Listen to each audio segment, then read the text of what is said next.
888. Well, when a torrential storm like that hits, especially the one that we saw on Friday and on Saturday, all too well, we often see this, vehicles just driving through those flooded streets right there.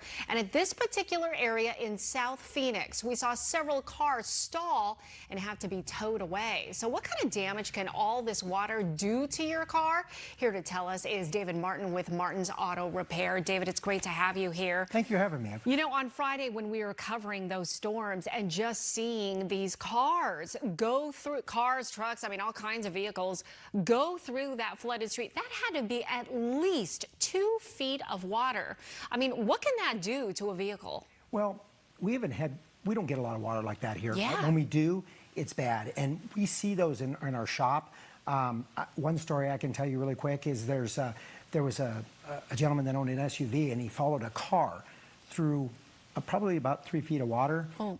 His SUV didn't make it, the car made it, but the SUV didn't make it. And the reason why is because the air intake, where air goes into your engine, right, on some cars is lower than others. And if it's on this vehicle, this SUV happened to be below the bumper. So what happened is it sucked a bunch of water into the engine, which water doesn't combust. So what happens, the engine, what we call hydrolocks. And once it hydrolocks, it does engine damage. Like it'll bend a rod, and thousands of dollars to repair that. I mean, so it's even repairable? Yeah, well, sometimes it's replacing the engine.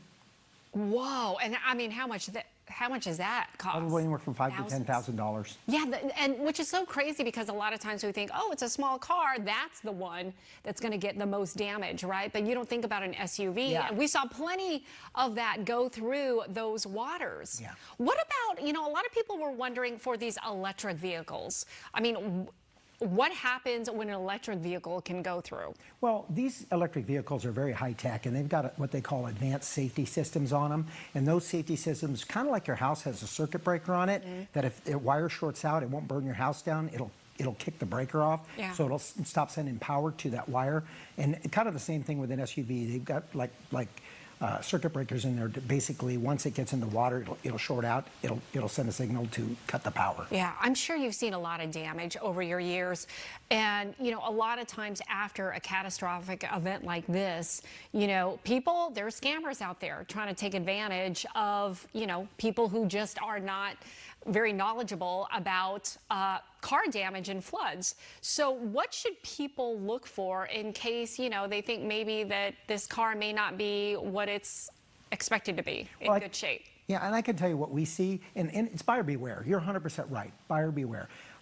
Make sure you get the car inspected before you buy it. But one of the 2 things that we see on vehicles that have been in floods, number one car, we looked up underneath the dash, and there was sand packed up underneath the dash. And the only way it's going to get there is if a car was submerged in water. Right. The second thing that's really easy to look for is the carpet. If you lift up the carpet by the front seat, 9 times out of 10, you'll see sand or debris underneath there, and in order for debris to get underneath there, it had to probably be underwater. Yeah. All right.